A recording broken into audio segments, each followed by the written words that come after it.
Alright guys, so I got a pretty interesting gun to do a video on. So it looks just like a normal KRYTAC SPR, right? But this is actually set up for DMR use.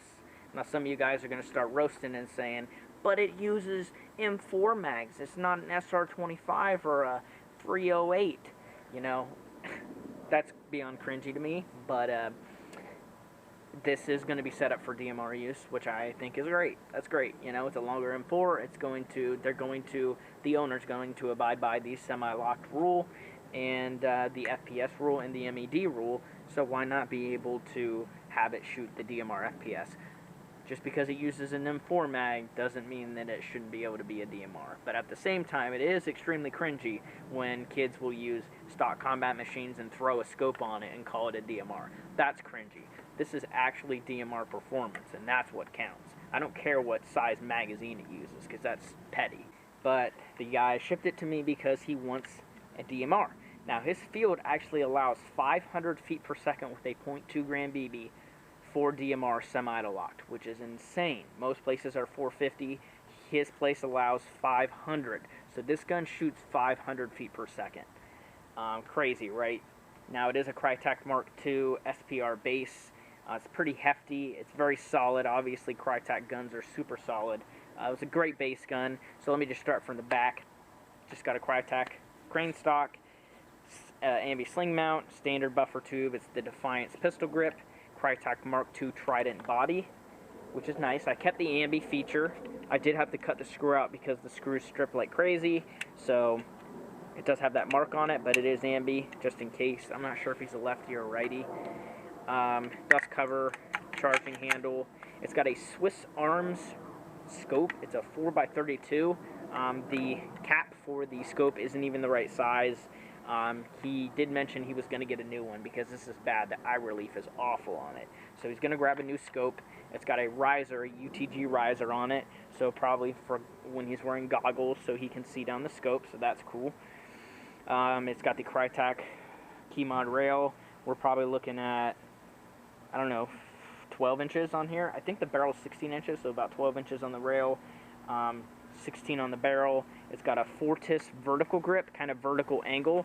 I would never put one of these on my guns personally, but it is something unique. It's something you don't see out there all that often. It is CNC machined, and it attaches straight to the key mod. So you hold it like that, whatever. It's also got a rail on the bottom here, which I'm not sure. You might do bipod. That wouldn't be a bad idea. And then the Defiance, the KRYTAC flash hider, it is the metal one. So as far as internals, hop-up wise, we're using the stock KRYTAC hop-up, the stock barrel, and a Lonex 50-degree bucking. So you might be thinking, well, you know, those is pretty stock parts. What kind of range are you getting?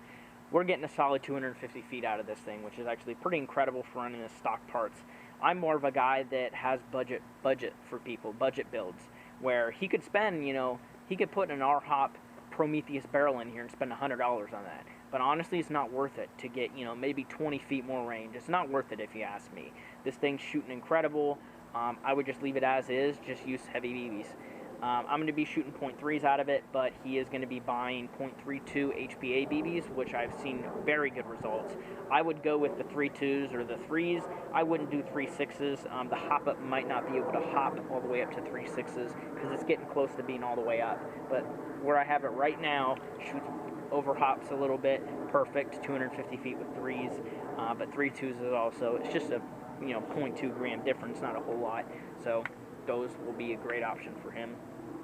Internally in the gearbox, it's got a Lonex full cylinder, which you can see right there, basically to get as much air as possible out the barrel to carry the heavy BBs, maybe the jewel creep. It's got a Cyma metal rack piston with the Cyma piston head, stock cylinder head, stock nozzle, stock tappet, all that sort of stuff. The cylinder head does not have sorbo, but the KRYTAC pad on it is very thick, and I'm trusting in it. It's a very thick gearbox shell. Honestly, never seen a KRYTAC gearbox shell break, so I'm very confident in this gearbox shell not cracking with no sorbo, just the stock thick pad. Anyways, it's got the stock ball bearing spring guide, quick detach, and a Matrix M140 spring. It's got the stock gears and a JG Red motor and a BTC Mark II Spectre. So he was going to have a Mark 1 Spectre in here, but I told him, hey, I'm waiting on your Mark 1 to get back. It probably won't be back for another 2 weeks, quite honestly. I'll just sell you the Mark 2 that I have. So I charge an extra 40 bucks for the up. So when I get the Mark 1 back in 2 weeks, I get to keep that. Short trigger pull mod. It's not super, well, it is pretty dang short. It could be like shorter, but there's just a little bit of space there. So yeah. Semi-auto locked again. Semi. So he could do 3-round burst or, you know, something like that if he wanted to. But the field doesn't allow it because it does shoot 500. So there's no reason to do that. So I just got it semi-locked for him. No pre-cocking. The active braking is on minimum, so the least amount, so less wear on the motor. So yeah, pretty great as far as the settings and internals. But let's go ahead and chrono it with some 0.2s. You can just hear how loud this thing is. 522, 517, 515, 515, 517, 520, 520, 520. What? 522, 527, 525, 523, 520, 522, 520, 525, 525, 522, 523, 525, 522, 522. So very, very consistent. As far as joules with a 0.2, that's 2.53.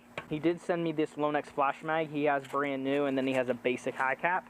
So he might just run high caps in this gun because there's no feeding issues with the high caps. None whatsoever.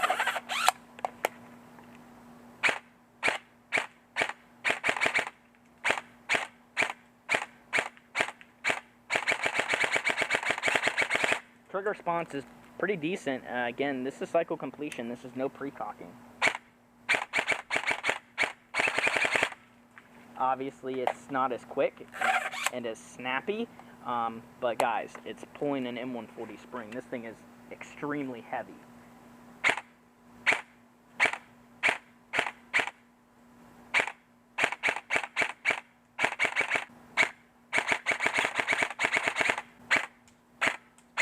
It hits really hard, you can tell on that tree. As far as the battery that I'm using, I forgot to mention that. I am using what is this? Falcon 11.1 20 to 30C discharge. It's wired to Dean's. He has 2 of these. He's going to run these. This is pretty warm. It does draw a lot of power. The gun does, because it's pulling such a heavy spring. So I would just recommend to him just to kind of chill, chill on the trigger. Because let's say if I were to play with this gun, this battery would catch on fire because of the amount that I shoot, pretty much. So for someone like him, he should be fine, at least for now, but definitely grab a battery.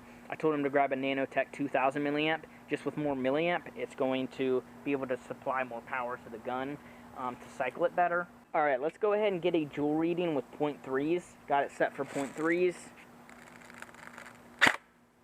420, 424, 424, 427, 425. So in terms of feet per second, 400 flat is 500 exact.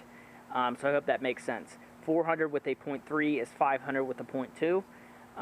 So we're at 425 now. Again, we were at about 525 roughly with a 2.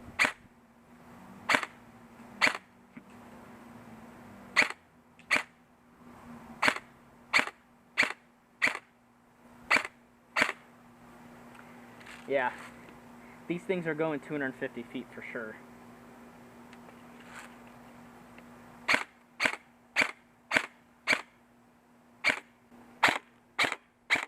And you might be able to tell how quick the BB gets out there. For such a heavy BB, since it's shooting so hard, the BB zooms out there.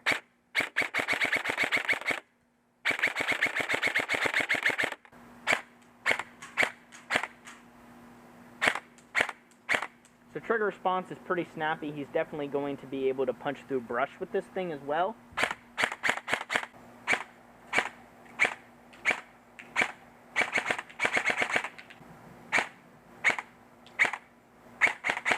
Oh yeah.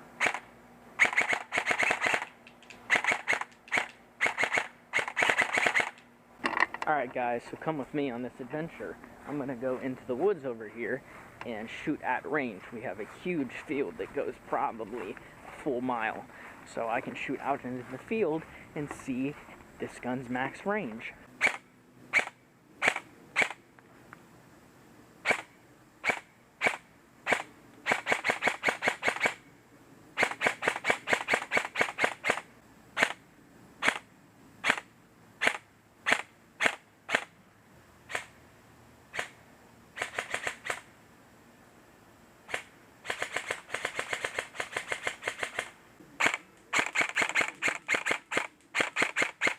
And it hits hard. Alright, so that's pretty much it. Definitely I went out there and tested a little bit further to see what the range is like at a further distance, and I confidently can say he can hit people all day, 250 feet all day, with 3s or 3.2s. So definitely something different on my channel. I don't normally do a whole lot of DMR builds. I did an SR25 of my own, but that was HPA, and just this is an AEG and this shoots 500. I would only ever run 450 with my SR25 because that's what's loud. But yeah, man, at his field, they allow 500. He's going to enjoy this gun a lot. He's also going to send me his G&G combat machine to HPA like next month. So he's going to put like 400 to 450 into that gun. It's going to be a nice HPA gun for an indoor field that he goes to. So he'll be able to use that indoor and this thing outdoor. So yeah.